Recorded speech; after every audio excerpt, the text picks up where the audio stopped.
Hoje, a apresentação é sobre transfusão em transplante de células-tronco hematopoéticas. Acho que é um assunto um tanto difícil, de maneira geral. Não são tantos os estudos controlados a respeito de transfusão nesse cenário, né?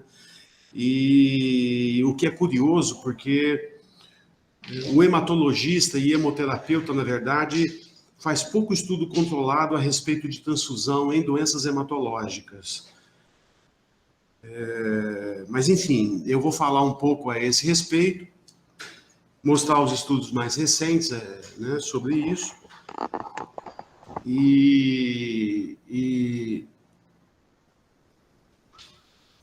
Bom, vamos lá. Quer dizer, são vários os tipos de transplante, e isso tem uma influência muito grande na demanda por transfusão. Então, nós temos uma classificação de acordo com o tipo de doador, né, que é halogênico, singênico, quer dizer, de gêmeos idênticos, e autólogo. Isso tem uma importância muito grande, como a gente vai ver. Também tem um tipo de transplante de acordo com a fonte de células tronco-hematopoéticas, que pode ser de sangue periférico mobilizado, hoje é a maioria em muitos países. Né? Para transplante autólogo, praticamente é 100%. Para halogênico, em torno de 70% na Alemanha, Japão, na Europa, de maneira geral, né? Nos Estados Unidos. A fonte tradicional de medula óssea, que corresponde a mais de 20%, e uma pequena percentagem de sangue de cordão umbilical, que cada vez é menos representada por várias razões, principalmente por causa do transplante haploidêntico. Né? Bom, a prática transfusional em transplante tem de levar em consideração vários aspectos. Né? Quer dizer, a aloimunização anti-eritrocitária e anti-HLA é fundamental, porque, em geral, são pacientes muito transfundidos antes do transplante, por exemplo, anemia falciforme, talassemia, mesmo paciente com falência de medula óssea, né? Então, são pacientes frequentemente com aloimunização anti-eritrocitária. E agora, no contexto do transplante haploidêntico, há uma grande importância da aloimunização HLA. Tem-se de levar em consideração a compatibilidade ABO, como se sabe, a incompatibilidade ABO não é uma barreira intransponível no transplante de medula óssea ou de células progenitoras hematopoéticas. É preciso levar em consideração as citopenias pós-transplante, que são relativamente comuns, inclusive fenômenos autoimunes, por infecção por CMV, por exemplo, o uso de drogas. E como eu falei há pouco, né, a transfusão nesse cenário é muito baseada em relato de casos, série de casos, experiência pessoal. Então, são muito poucos os estudos controlados. Aqui, só para dar uma ideia, né, o consumo, a demanda por hemocomponentes é muito maior quando o transplante é de medula óssea do que sangue periférico mobilizado. Porque no sangue periférico mobilizado, a recuperação da hematopoese ocorre com 5, 7 dias antes. Enfim, mais ou menos com 2 semanas, aqui com 3 semanas. Quer dizer, esses 5, 7 dias são fundamentais no que diz respeito a vários aspectos, inclusive transfusionais. Bom, para falar de transplante de medula óssea, basicamente em doença hematológica, e principalmente oncohematológica, né, eu vou comentar rapidamente a respeito de um estudo, de uma meta-análise, né, sobre transfusão em doença hematológica. Então, como vocês sabem, os estudos de transfusão de hemácias, basicamente, têm uma estratégia dicotômica, né, de restritiva e liberal. Em geral, a estratégia restritiva transfunde hemácias com hemoglobina entre 7 e 8, raramente mais do que isso, e a estratégia liberal transfunde entre 9 e 10. Então, os estudos são feitos para comparar qual a estratégia é vantajosa em relação à outra. Na verdade, são estudos, em geral, de não inferioridade. Quer dizer, o que se pretende é ver se a estratégia restritiva, ou seja, com hemoglobina mais baixa, não é inferior à estratégia liberal. Então, são estudos chamados de não inferioridade. Então, tem alguns estudos observacionais aqui em cima, e pouquíssimos estudos randomizados, nesse caso aqui apenas um estudo randomizado, desse autor chamado Deserne. E a análise de todos esses estudos em conjunto mostrou que não tem, né, diferença, talvez até com uma pequena vantagem para uma estratégia restritiva. Então, vejam bem, aqui não é transplante de medula óssea. Aqui são pacientes com doença oncohematológica, né, em que se transfundiu com hemoglobina entre 7 e 10, ou entre 7 e 8, ou entre 9 e 10. Aqui é a linha, né, de divisória, para cá favorece a estratégia liberal e para o lado esquerdo a estratégia restritiva. Então, a maioria dos estudos sugere talvez até uma vantagem para a estratégia restritiva. E, evidentemente, essa estratégia resultou numa menor transfusão de hemácias, mas não numa menor transfusão de plaquetas, o que é interessante, porque sabe-se que níveis mais baixos de hemoglobina favorecem a hemorragia, mas isso não causou um aumento da necessidade de transfusão de plaquetas. Então, isso é um dado muito importante. Bom, e tem vários aspectos pré-transplante que têm que ser levados em consideração. Como eu falei, muitos pacientes com doença hematológica, né, já requeriam transfusão. Por exemplo, nas falências de medula óssea, talassemia, anemia falciforme. Então, é fundamental, num paciente que vai para transplante, avaliar a sobrecarga de ferro. Tem vários estudos que demonstram, né, que a sobrecarga de ferro tem impacto significativo nos desfechos do transplante. Esse é um estudo muito importante, publicado em 2008, em que se mostrou que níveis mais elevados de ferritina, em decorrência da sobrecarga aumentada de ferro por transfusão, tem uma evolução muito pior após o transplante. Evidentemente, há um viés de seleção. Em geral, os pacientes mais transfundidos antes do transplante, talvez também tenham uma doença mais grave, né, e com impacto nos desfechos do transplante. Entretanto, outros estudos também sugerem isso, e que o controle da sobrecarga de ferro pode ter efeitos benéficos também. Esse estudo aqui mostra mais ou menos a mesma coisa, né, em que se demonstrou que o nível, né, a quantidade de transfusão antes do transplante em pacientes com anemia plástica, isso já é bem conhecido, né, com mais ou menos de 32 transfusões. Não ficou muito claro nesse estudo por que escolher exatamente 32, o corte em 32, mas isso até nem importa muito. O que importa é que quanto mais transfusão, pior é o desfecho após o transplante. Daí a importância, por exemplo, de transplantar logo um paciente com anemia aplástica. Então, vários dos desfechos são piores nos grupos de paciente com mais transfusão. Tanto para transplante consanguíneo quanto não consanguíneo. Então, aqui mostrando também a mesma coisa, né, a associação de transfusão em sobrevida, e principalmente também quanto ao risco da doença do enxerto contra hospedeiro aguda. Quer dizer, parece que quanto mais transfusão, né, antes do transplante e mesmo depois do transplante, pior a sobrevida e maior é o risco de desenvolver uma doença do enxerto contra hospedeiro. Outra coisa interessante é qual é o momento em que se transfunde mais, tanto hemácia quanto plaqueta. Então, aqui, em transplante halogênico, né, entre mais de 300 pacientes, todos com doença neoplásica, foram excluídos os transplantes de sangue de cordão umbilical e os haploidênticos, e aqui tem os tipos de transplante de acordo com o regime de condicionamento. Mieloablativo, esse em preto, né, e com intensidade reduzida ou não mieloablativo, em branco e nesse pontilhado aqui. Então, na segunda semana, é o período em que ocorrem a maioria das transfusões. alguns aspectos pré-transplantes também têm de ser comentados, né?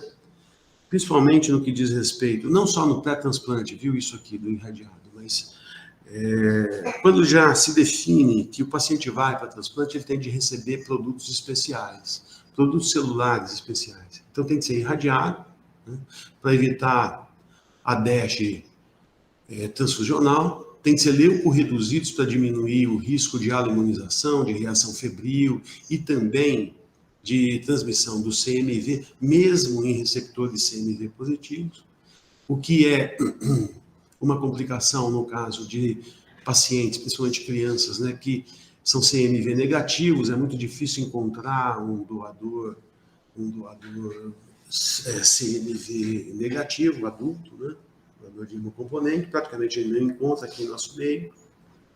É frequente também indicar concentrados lavados, concentrado de hemácia lavado, não só para prevenir a alergia daquele paciente que tem essa complicação, mas também para remover anticorpo na incompatibilidade ABO. Depois eu comento um pouco mais a esse respeito, né?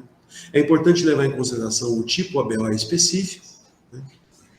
Inclusive para definir o tipo de transfusão de hemácias no período pré-transplante, né? Por exemplo, escolher hemácias do tipo O na incompatibilidade menor. E depois eu vou falar um pouco mais a esse respeito. Também é fundamental, né, transfundir hemácias com fenotipagem estendida para diminuir a aloimunização, que pode ocorrer mesmo no paciente imunossuprimido. Deve-se reduzir a exposição a doadores, especialmente em pacientes com anemia plástica, e também para reduzir a sobrecarga de ferro. Por quanto tempo se devem transfundir produtos especiais? Isso não é muito bem definido. Quer dizer, por exemplo, produtos irradiados. Não há um consenso. Não há um consenso. A imunossupressão no transplante alogênico de medula óssea costuma durar mais de ano. Um autólogo, mais ou menos um ano, esse paciente está ainda muito imunossuprimido. Portanto, enquanto houver necessidade de transfusão, em geral, recomenda-se a indicação de produtos especiais, ou seja, irradiados. Então, a gente tem de presumir uma competência imunológica reduzida, certo? Os produtos continuam tendo os produtos celulares leucorreduzidos para evitar a aloimunização, é baixa, mas existe, né? E também de transmissão do CMV.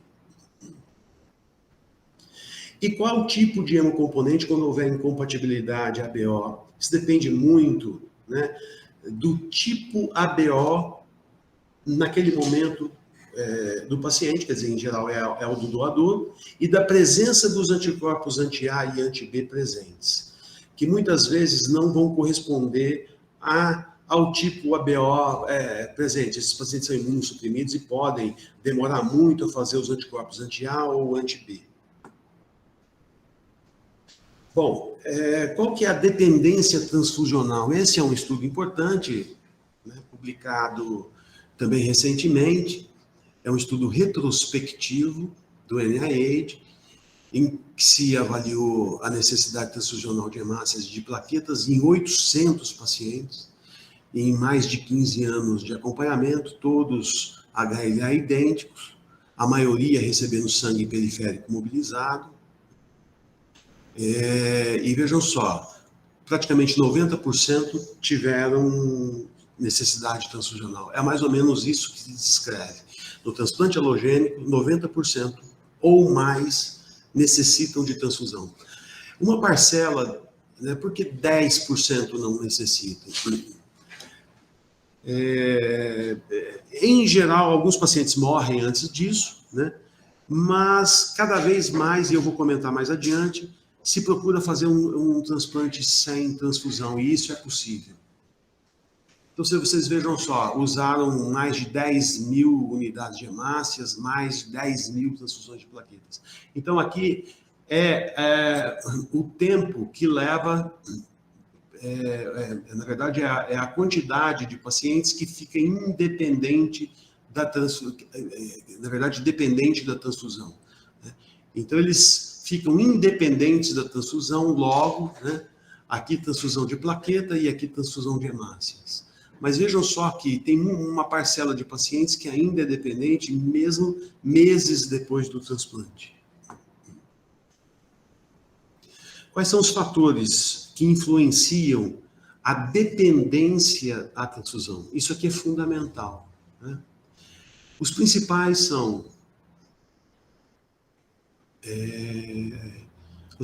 são aqueles que precisavam de transfusão antes do transplante, possivelmente porque eram pacientes com falência de medula óssea. Então aqui são os pacientes em vermelho, os pacientes que já vinham em transfusão antes do transplante, em relação àqueles que não eram dependentes de transfusão, provavelmente pacientes com leucemia e em remissão. Então, a dependência de transfusão nos dias anteriores ao transplante indica uma dependência mais prolongada após o transplante. Aqui o mais importante é a dose de células CD34. Né? Então, os pacientes que receberam uma dose mais baixa, inferior a 2 vezes 10 a sexta, 2 milhões por quilo, ficaram dependentes de transfusão por muito mais tempo. Os que receberam uma dose média, curiosamente entre 2 e 6 aqui para mim já é praticamente uma dose alta, mas enfim. E talvez por isso não tenha separado muito bem a dose média de dose alta aqui. Mas enfim, aqueles que receberam uma dose média e dose alta ficaram livres de necessidade transfusional muito mais rapidamente.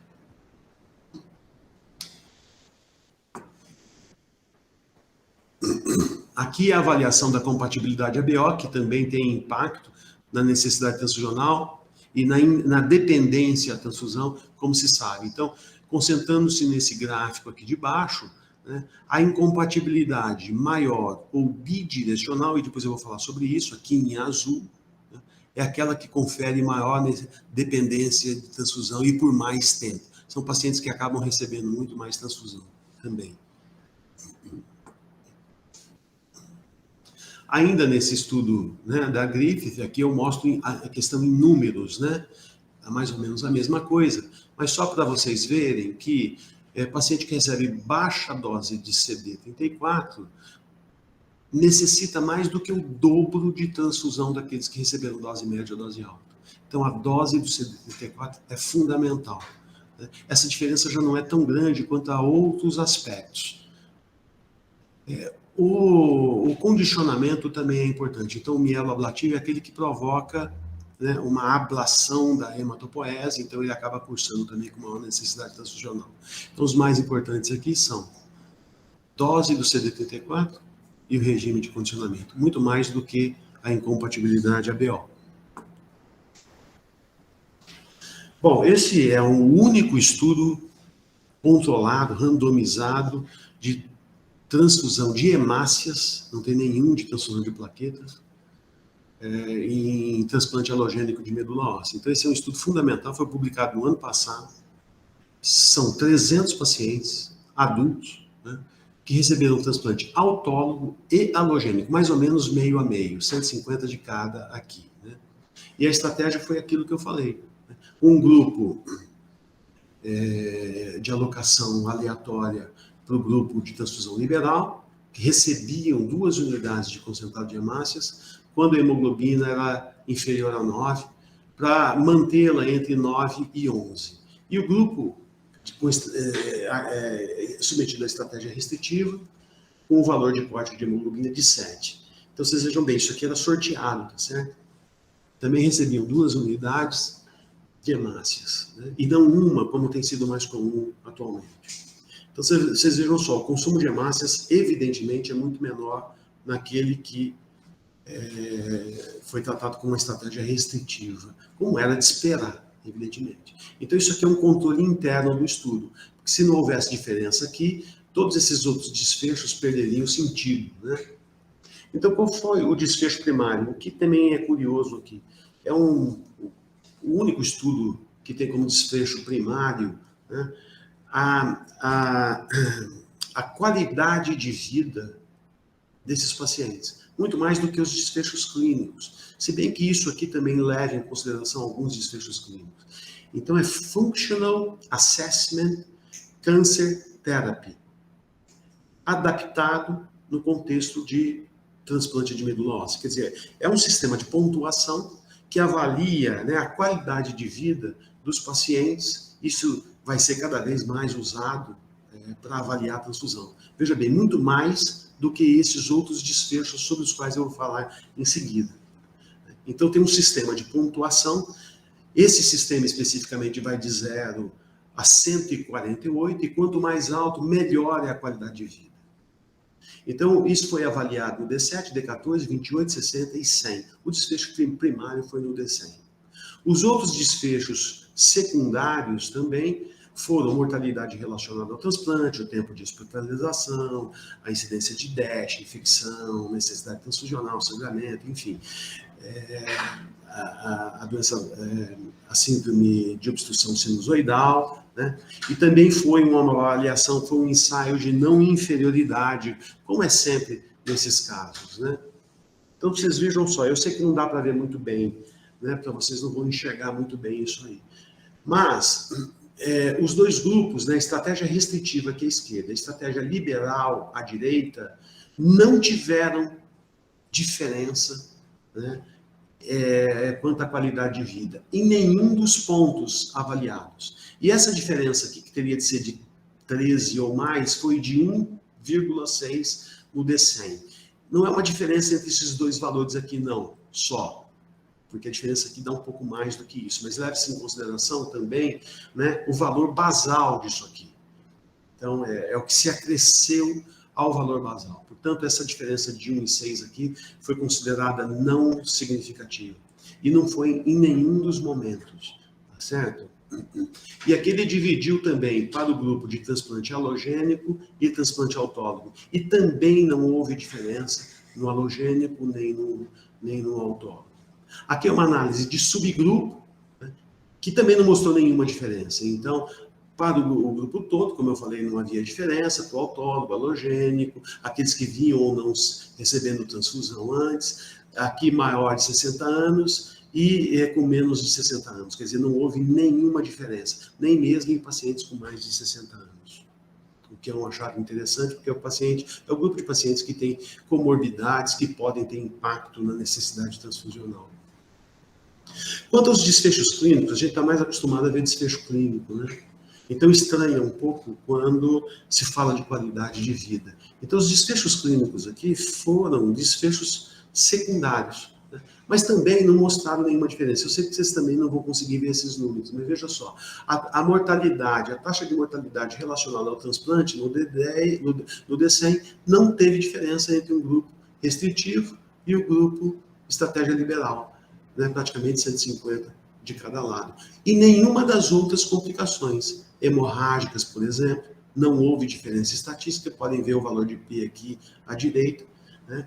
Não houve diferença quanto à infecção também, não houve diferença quanto ao tempo de permanência no hospital, não houve também tempo de permanência em unidade de terapia intensiva. Ou seja, os desfechos clínicos correspondem àquilo que se observou na qualidade de vida. Falando um pouquinho a respeito de plaqueta aqui, de maneira geral, esse é um estudo fundamental, nem faz tanto tempo assim, 30 anos não é tanto tempo, né? Então aqui, esse autor mostra, falando de plaquetas agora, né? Aquele anterior era de hemácia, mostrando que a contagem de plaquetas em paciente com doença oncohematológica tem uma influência muito grande no risco de hemorragia. Então, essa barra preta aqui é hemorragia grave, né? Hemorragia grave, e aqui é hemorragia, qualquer tipo de hemorragia. Então, com contagens abaixo de 10 mil, o risco de hemorragia grave aumenta progressivamente. Esse estudo foi fundamental para estabelecer o gatilho de 10 mil. Talvez até o mais importante. Tem um outro de 78, que eu não menciono aqui, que mostra mais ou menos a mesma coisa. Então, são os dois estudos mais importantes, esse sendo mais recente. Eu preferi mostrar porque ele foi decisivo para estabelecer porque um paciente com leucemia tem de receber transfusão de plaquetas com contagens, ou melhor, recomenda-se usar o gatilho de 10 mil. Né? Então, isso tem base científica sólida. Né? Então, qual que é o risco de hemorragia no paciente transplantado? O que é importante aqui é que no halogênico, o risco é maior em relação ao autólogo.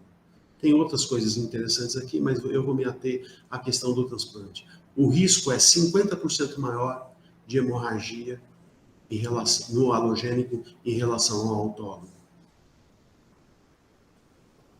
Esse estudo do Stan Worth foi fundamental para isso. Então, aqui desse lado esquerdo, né, o halogênico. Aqui não é só paciente transplantado, mas também tem paciente transplantado, e aqui do autólogo. No autólogo, talvez não haja a necessidade de transfusão profilática de plaquetas. Essa é uma das conclusões desse estudo. Talvez não haja. No halogênico, essa necessidade me parece muito mais clara, já que o risco é considerável no terceiro dia, especialmente no terceiro dia de plaquetopenia, com contagens inferiores a 10.000. Então, aqui são os dias com contagem inferior. No primeiro dia, o risco já é 2 vezes, no segundo dia, 2 vezes, no terceiro dia, já passa de 3 vezes. Portanto, a transfusão, de fato, a transfusão profilática de plaquetas parece ser bem indicada no halogênico, né? Mais no halogênico. Aqui, reforçando, né, essa questão da necessidade transfusional no autólogo, vejam só, esse é um estudo muito importante também, publicado 10 anos atrás, que é a transfusão terapêutica e profilática com esse valor de corte de 10.000. Né? Então, desse lado direito, nessa coluna aqui, transplante autólogo, e ele comparou com leucemia mieloide aguda. Veja bem, aqui não tem transplante halogênico. E o que ele mostrou foi o seguinte, que o risco de hemorragia grave no autólogo, né, comparando transfusão profilática com o grupo só com transfusão terapêutica, não houve diferença. Né? E também não houve diferença de sobrevida. Já houve diferença no paciente com leucemia mieloide aguda. Portanto, é fundamental transfundir profilaticamente plaquetas no paciente com LMA, mas não no transplante autólogo, que em geral está indicado para doenças como linfoma e mieloma. Vocês verem que o risco de hemorragia é maior na LMA do que no transplante autólogo, em que o paciente fica com uma contagem inferior a 10.000 por 2 dias, em geral. Falando um pouco de incompatibilidade ABO, né? No transplante halogênico. Vejam só, a segregação, né? A HLA, e no halogênico é fundamental a compatibilidade HLA. Então, a herança HLA, né, os genes HLA se localizam no braço curto do cromossomo 6 e do ABO no braço longo do cromossomo 9. Portanto, a segregação é independente. Dessa forma, irmãos HLA idênticos podem ter disparidade ABO, certo? E isso até nem é incomum. Portanto, a gente observa, né, algum grau de disparidade ou de incompatibilidade ABO nos transplantes halogênicos, mesmo de consanguíneos. Né? E não é uma barreira, como eu falei, e eu vou mostrar por quê. Já a disparidade ou incompatibilidade ABO é uma barreira, eu não vou dizer intransponível, mas muito importante no transplante de órgão sólido. Porque as células endoteliais, epiteliais também, mas no caso o que interessa são as endoteliais, expressam em grande densidade os antígenos do sistema BO. Portanto, eles sofrem, né, como as hemácias numa questão de incompatibilidade. Então, um transplante de rim, um transplante de fígado, dificilmente pode quebrar a barreira BO. É possível hoje em dia, mas enfim, em situações excepcionais. Nós temos aqui 3 tipos de incompatibilidade ABO, chamada maior, menor e bidirecional. A maior é quando as hemácias do doador são incompatíveis com o plasma do receptor. Ou seja, o receptor tem anticorpo contra a hemácia do doador. O exemplo mais comum aqui é um receptor do tipo O que vai receber uma medula, um produto do tipo A, ou B, ou AB, mas o A é o mais comum. A incompatibilidade menor é o contrário, né? Por exemplo, um doador do tipo O para um receptor do tipo A. Então, ele tem no plasma anticorpos contra a hemácia do receptor. E essa até nem é a questão principal que tem no plasma do produto. Depois eu também vou comentar sobre isso. E a bidirecional é uma combinação das duas acima. Então, o exemplo aqui é um receptor A de um doador B ou vice-versa. É a situação mais complicada. Alguns autores, uns anos atrás, sugeriram que a incompatibilidade ABO poderia ter impacto, inclusive, na sobrevida, né? Sendo a bidirecional a pior de todas. Aqui existe, é um trabalho retrospectivo, existe viés de seleção, né? Eu não vou comentar profundamente a esse respeito, mas esse é um estudo, por exemplo, que mostra, né, uma diferença de sobrevida de acordo com a compatibilidade ABO. Outros estudos, vários outros estudos, inclusive nosso aqui em Ribeirão, né, com 140 pacientes, transplante de medula óssea, aqui só medula óssea, HLA idêntica de irmão, quer dizer, 140 pacientes, nós tivemos uma taxa, né, de incompatibilidade de 28%, o que é inferior ao que se costuma descrever na literatura, alguma coisa entre 30% e 50% nos consanguíneos. O nosso aqui é talvez um pouquinho inferior, possivelmente por causa do substrato populacional brasileiro que expressa, né, muito mais, que é muito mais do tipo O. Né? Por exemplo, o substrato indígena é basicamente do tipo O, índio é do tipo O, não tem índio do tipo A ou B ou AB. Os africanos vieram de uma região da África em que 80% da população local também é do tipo O, porque, por várias razões, o tipo O, por exemplo, confere uma certa proteção contra a malária pelo falcíparo, né? Isso já é bem conhecido. Então, houve uma seleção, né, nessas regiões. Do índio, não. O índio foi outra coisa. Né? Bom, então nós observamos aqui uma menor taxa de incompatibilidade BO e não observamos aqui nesses 140 pacientes impacto na sobrevida. Isso é até um bom sinal para o serviço daqui. Mas outros estudos tendem também a mostrar a mesma coisa. Né? Bom, no produto, né? No produto de medula óssea, que vem muita hemácia, vem 400 ml, por exemplo, de hemácia, de incompatibilidade maior, isso é uma transfusão incompatível. Então, preparando para falar da incompatibilidade maior, né, eu encontrei um estudo aqui interessante que mostra, né, que a quantidade de hemácia incompatível, de fato, oferece um risco significativo, né, para os pacientes, o que é uma coisa mais ou menos óbvia. Né? Então, o que ocorre, né, na incompatibilidade, no impacto clínico? Aqui também naquele estudo nosso, que a gente mostra que a necessidade de hemácias é maior no paciente com incompatibilidade, especialmente no paciente com incompatibilidade maior. Né? Mas também a gente observa uma tendência a maior consumo de plaquetas. Aqui a gente pode dizer que há uma tendência a maior consumo. O de hemácias é evidente aqui. Talvez até uma tendência a ter mais DASH crônica. Isso também já foi descrito na literatura. Bom, falando da incompatibilidade maior especificamente, quer dizer, qual que é o risco? O risco é de hemólise imediata, como eu falei, né, naquele exemplo, um doador a medula óssea tem uns 300, 400 ml de hemácia, num receptor O, que tem o anticorpo anti-A. Então, tem um risco, é uma transfusão incompatível, né? Tem hemácias incompatíveis, tem um risco de hemólise imediata. Existe um risco de hemólise tardia também, mas o risco principal aqui é de uma eritropoese atrasada, né? Atrasada porque esses anticorpos anti-A e B têm impacto na recuperação da eritropoese, da enxertia da eritropoese.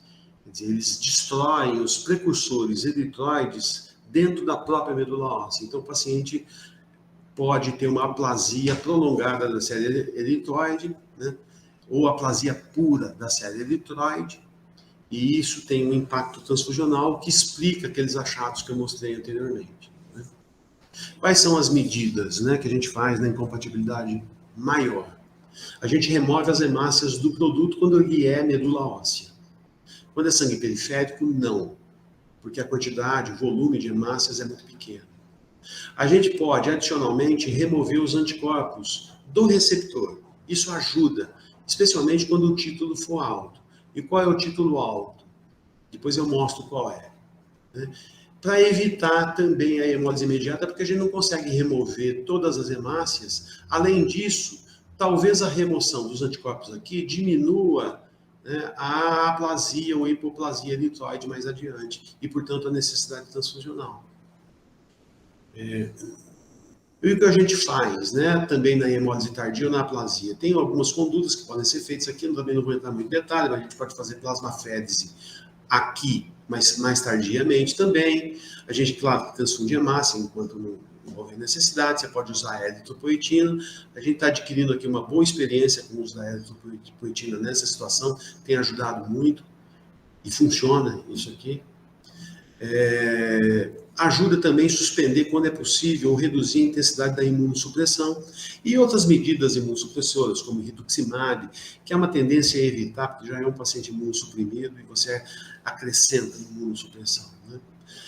E você pode também usar estratégias de absorção do anticorpo de perigo, aqui no caso, com transfusão de plasma, né? Que o plasma do indivíduo secretor, 85% da população é secretora, tem, né, o antígeno correspondente. Então, um receptor que tem anticorpo anti-A, se você transfundir plasma A, essa substância A do plasma vai se ligar ao anticorpo e neutralizá-lo, por assim dizer, de maneira a diminuir o risco de hemólise ou de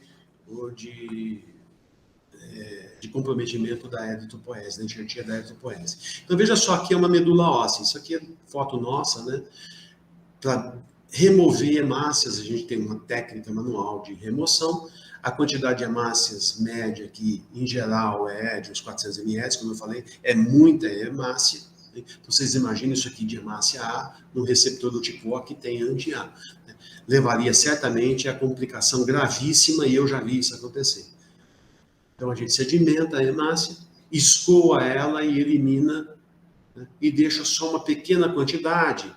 Não dá para eliminar tudo, porque as células progenitoras estão aqui misturadas um pouco com as hemácias. Senão a gente perde muita célula de interesse. Então, a gente tem de balancear muito bem, né, a quantidade de células CD34, célula nucleada, com a necessidade de remover as hemácias.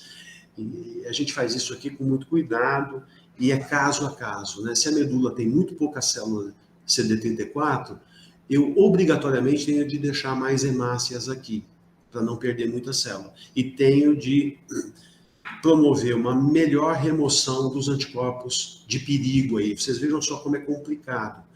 Quer dizer, não existe uma fórmula única para todos os pacientes. Aqui é quando o transplante é de sangue periférico. Aqui não houve esgotamento delas por baixo, remoção das hemácias. É isso mesmo. No produto a gente tem 10, 20 ml. Isso não causa um impacto clínico quando há hemólise. Vai haver hemólise de 10 ml, mas isso não tem um impacto clínico. Portanto, a gente não precisa remover as hemácias desse produto.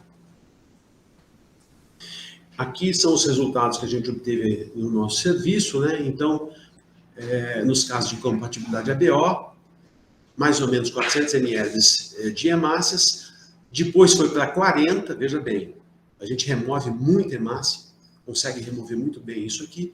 Houve uma certa perda de células nucleadas, neutrófilo principalmente, porque o neutrófilo tem maior densidade específica, é ele que se mistura mais com as hemácias, e portanto é ele que a gente mais perde. Já a célula CD34 é menos pesada, digamos assim, do que o neutrófilo, portanto ela fica mais no alto. E a gente perde menos células CD34. Mas em alguns casos até perde, e pode até perder muito. Né? Portanto, a gente tem que tomar muito cuidado com esse procedimento. Tá? Esse slide aqui é interessante, porque ele mostra, né, a quantidade, o impacto da quantidade de hemácia incompatível, isso não foi no contexto de medula óssea, quanto aos efeitos adversos. Parece que esse valor de 50 ml aqui é muito importante. Veja bem, quem recebeu menos de 50 praticamente não teve muita complicação, e nenhuma grave. Né? Já os pacientes que receberam mais de 50, aqui tudo paciente adulto, foram aqueles que tiveram uma maior taxa de complicação. Como é de esperar mesmo, né? Mas então a gente procura na medula óssea deixar menos de 50, mas isso é muito difícil com esse processamento manual. Bom, eu falei do título, né, de anticorpo ABO, isso não tem muita coisa na literatura, na verdade não tem nada na literatura, a não ser um artigo publicado por nós aqui. Na verdade tem um outro, depois desse, que mostra, né, ou que sugere que títulos mais altos, veja bem, aqui nós fizemos um corte, né, igual ou inferior a 16, maior ou igual a 32, mas eu acho que isso aqui é uma variável contínua, né? Nós tivemos de transformá-la em categórica porque o número amostral não era grande. Então, os pacientes, né, que tinham um título de anti-A ou anti-B, IgG, maior ou igual a 32, tinham maior necessidade de transfusional do que aqueles que tinham um título mais baixo. Essa é a mensagem, tá certo? Então, quem tem um título mais alto, ou seja, o título do anticorpo no receptor tem importância na necessidade transfusional no futuro, né, nos meses, semanas e meses subsequentes, no caso de uma incompatibilidade maior. Esse é outro benefício possível da plasmaféresis, quer dizer, a redução desses títulos pode levar a uma diminuição da necessidade transfusional, como a gente acredita. A incompatibilidade é menor, eu não gosto desse nome, porque ela e costuma ser mais grave do que a anterior. A anterior a gente consegue controlar melhor. A menor, a gente consegue diminuir muito o risco de hemólise aguda pela remoção do plasma do produto. Vejam bem, só recapitulando. Então, o exemplo mais comum aqui é de um doador O para um receptor A, certo? Então, nesse produto O, inclusive de sangue periférico, existe anticorpo anti-A e anti-B, que podem levar, quando transfundidos ou infundidos no receptor, a uma hemólise aguda. E a hemólise pode ser clinicamente significativa, não quer dizer que seja grave, mas clinicamente significativa, numa parcela razoável, né, de pacientes, 10, 15%, aí, com algum impacto clínico. E ela pode ser, inclusive, fulminante, né, e de difícil controle nesses casos. Portanto, ela oferece um risco potencial muito maior do que o anterior. Qual é esse risco? O risco é que o risco de hemólise aguda, como eu falei, diminui, né, com a remoção do plasma. No entanto, os linfócitos B, especialmente quando o produto é de sangue periférico, porque o sangue periférico tem 10 vezes mais linfócito T e linfócito B do que a medula óssea. Então, o linfócito B de memória, imunocompetente, no produto do transplante, no produto de célula CD34, aliás, os linfócitos são as células nucleadas, até que predominam, né, quando é sangue periférico, né, e encontram o antígeno no receptor, se expandem, é como se eles enxertassem no receptor, e passam a produzir de maneira explosiva o anticorpo anti-A ou anti-B. Né? E o que expande é exatamente aquele linfócito de memória contra o antígeno que o receptor expressa. Então, se ele expressa o antígeno, a substância A, nas hemácias e no endotélio, são os linfócitos de memória A e não B que se expandem e produzem anti-A. Tá certo? Então, é uma resposta dirigida. Esse fenômeno ocorre 1 semana, 2 semanas, raramente depois de 3 semanas no caso de transplante, especialmente quando como eu falei, quando é de sangue periférico. Né? Então, qual que é o risco aumentado de esse fenômeno ocorrer? Sempre quando o doador é O. Por algum motivo, o doador O oferece mais risco. E especialmente para o receptor A ou AB, aquele que tem o antígeno A. No caso do condicionamento não mieloablativo, a situação é muito pior, porque o sistema imune, os sistemas imunes sofrem um embate, né? Isso também para uma incompatibilidade maior, viu? É muito difícil um condicionamento não mieloablativo, tem gente até que não recomenda fazer esse tipo de condicionamento quando houver incompatibilidade ABO. E como eu falei, no produto sangue periférico tem muito mais linfócito, né? Outro fenômeno que favorece isso é quando a profilaxia contra a doença do enxerto contra o hospedeiro não atinge os linfócitos B.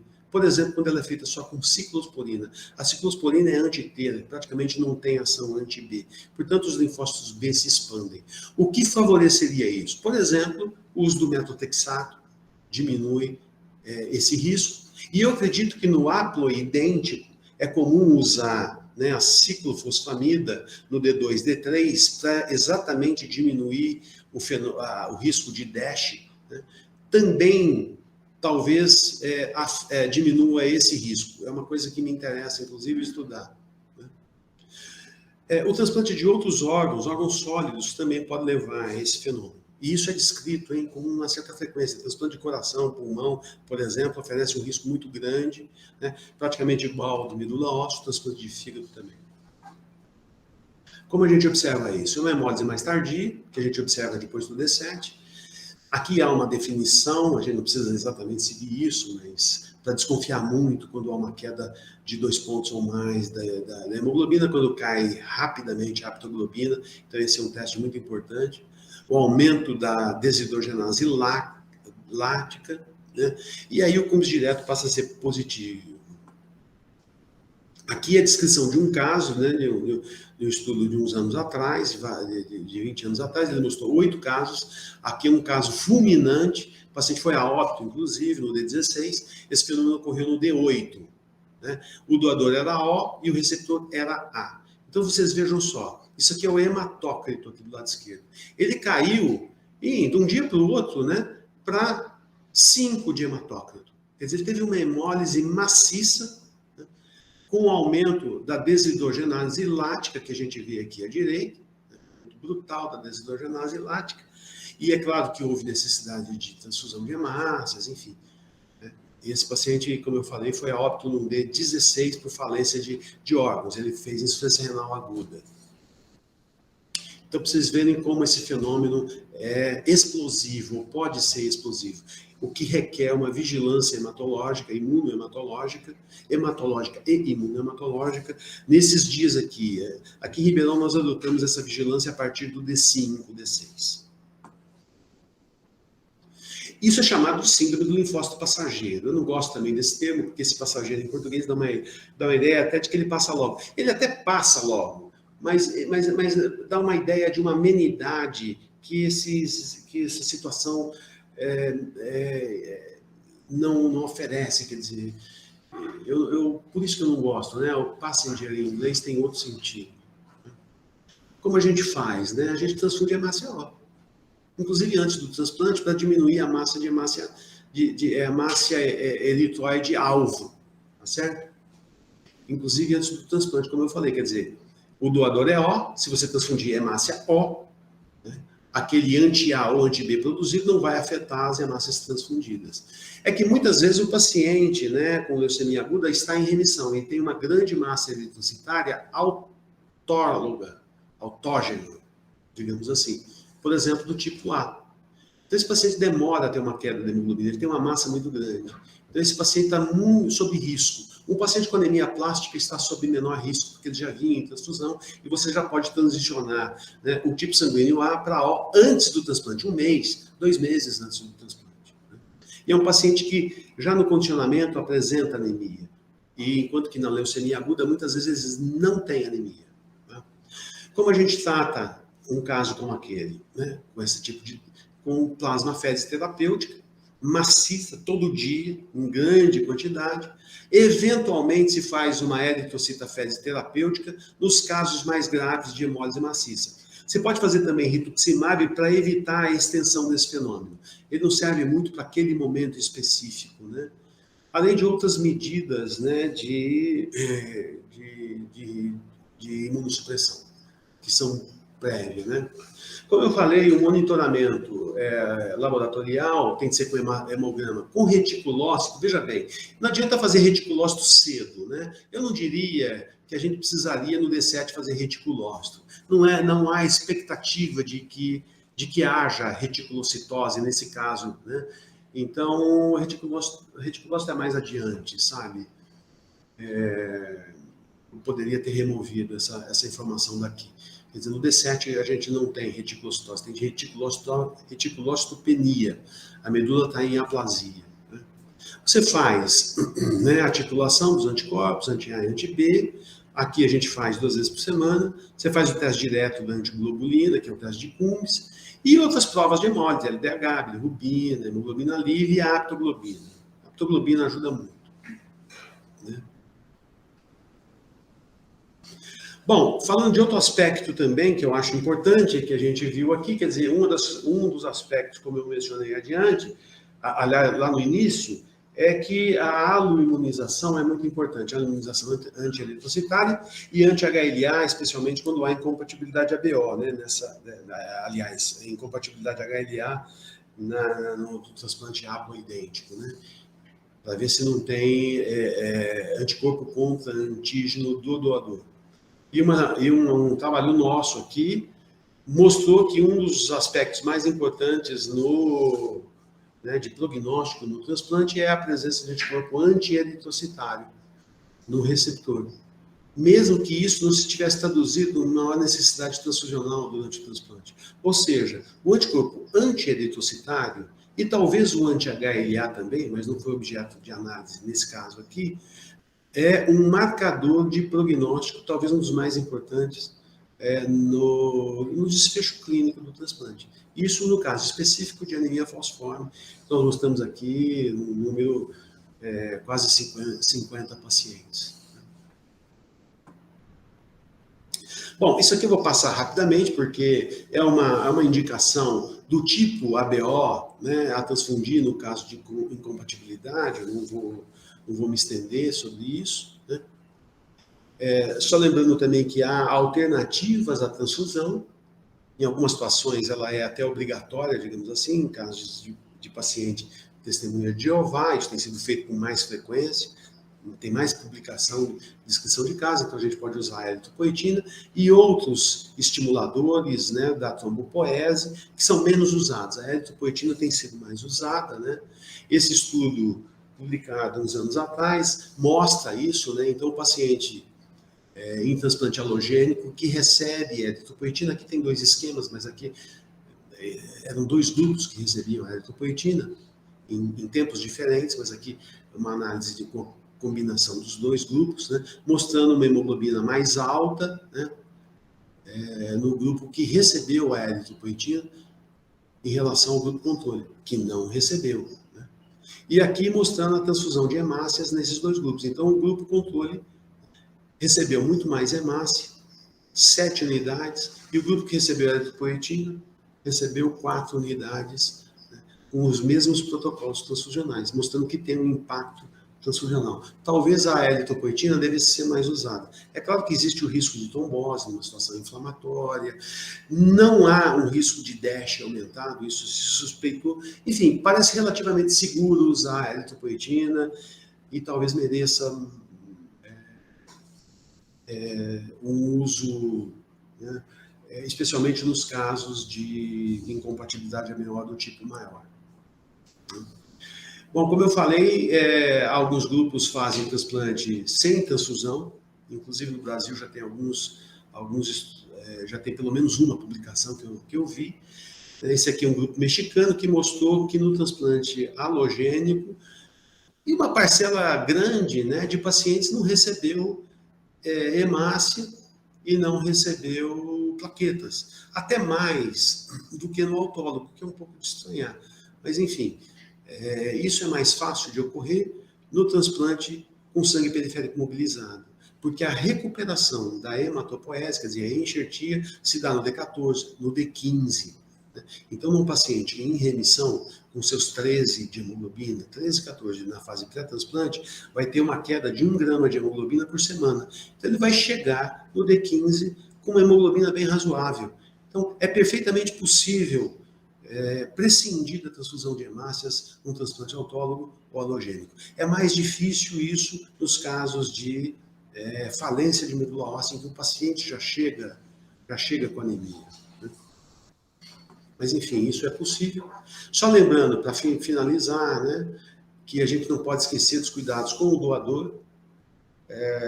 O doador é a fonte das células, mas ele não é só isso, né?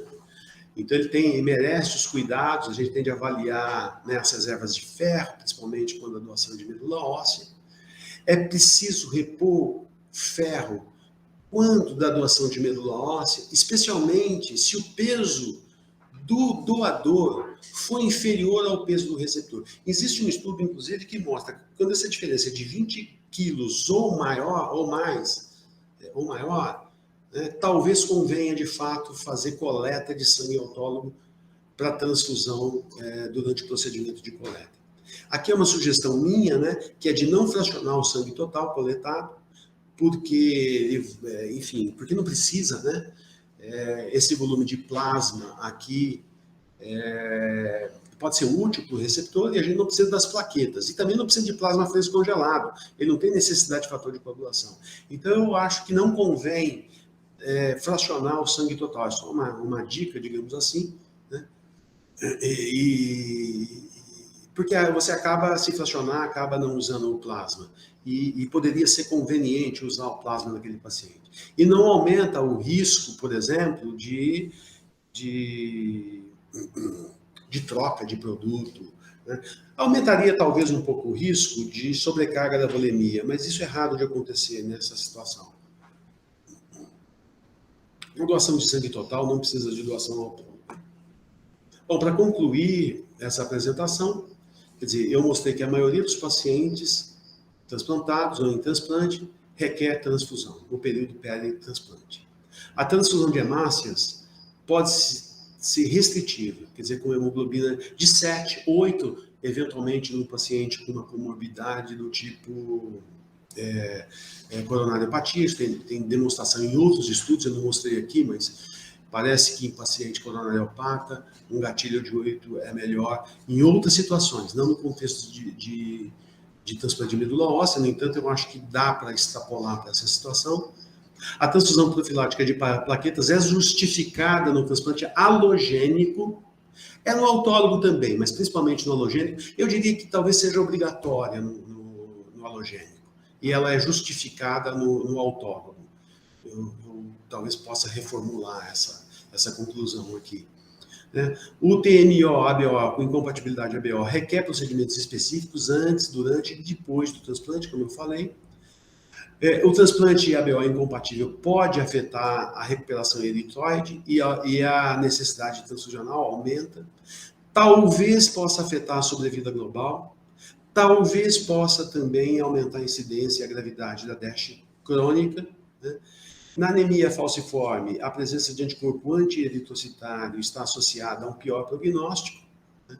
É interessante como na anemia falciforme, eu não enfatizei isso, mas tem uma baixa necessidade de transfusão de plaquetas. E o uso da eritropoetina pode ser útil, especialmente em pacientes com incompatibilidade ABO do tipo maior. Era isso que eu tinha a dizer, obrigado.